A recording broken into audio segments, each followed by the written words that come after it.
Hello बच्चों, चलिए इस प्रश्न को देखते हैं। एक वर्णीय प्रकाश की किरण लेम्डा बराबर 6000 एंगस्ट्रम एन अपवर्तनांक के माध्यम में प्रवेश करती है। अपवर्तित किरण की तरंग दैर्घ्य ज्ञात कीजिए।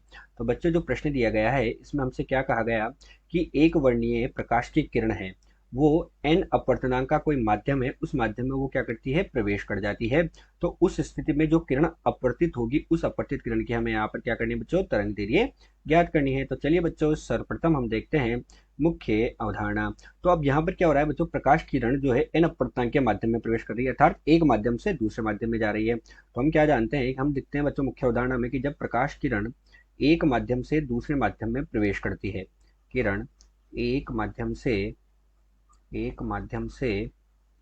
दूसरे माध्यम में प्रवेश करती है, दूसरे माध्यम में प्रवेश करती है प्रवेश करती है, तब बच्चों हमारे पास क्या होता है कि उनकी तरंग दैर्घ्य जो होती है उनमें एक संबंध होता है।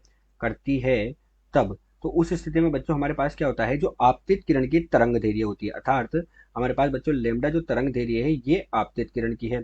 तो लेमडा कौन सा हुआ बच्चों, हमारे पास आपतित किरण की। तो लेमडा जो तरंग दैर्घ्य है आपतित किरण की, वो बराबर होती है बच्चों लेमडा तरंग दैर्घ्य अपवर्तित किरण की, अपवर्तित किरण की, और गुणा में बच्चों हमारे पास क्या हो जाता है, माध्यम का अपवर्तनांक एन होता है। क्या होता है, एन क्या है यहाँ पर हमारे पास, अपवर्तनांक है। किसका अपवर्तनांक है, माध्यम का अपवर्तनांक। तो ये हमारे पास बच्चों अपवर्तनांक होता है।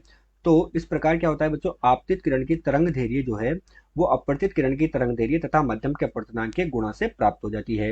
यही इस प्रश्न की मुख्य अवधारणा है। तो चलिए बच्चों, अब हम इस प्रश्न को हल करते हैं। तो हमारे पास बच्चों जो आपतित किरण की तरंग दैर्घ्य है वो कितनी दे रखी है प्रश्न में। आपतित किरण की तरंग दैर्घ्य बच्चों हमारे पास है 6000 एंगस्ट्रॉम के बराबर। कितनी है, 6000 एंगस्ट्रॉम। और हमें कितना दिया हुआ है बच्चों, यहाँ पर एन अपवर्तनांक भी दिया हुआ है। तो इस प्रश्न के हल में हम क्या देखते हैं कि जो हमारे पास अपवर्तित किरण की तरंग दैर्घ्य है वो कितनी प्राप्त होगी। तो लेमडा अपवर्तित किरण की तरंग दैर्घ्य बच्चों हमें प्राप्त हो जाएगी।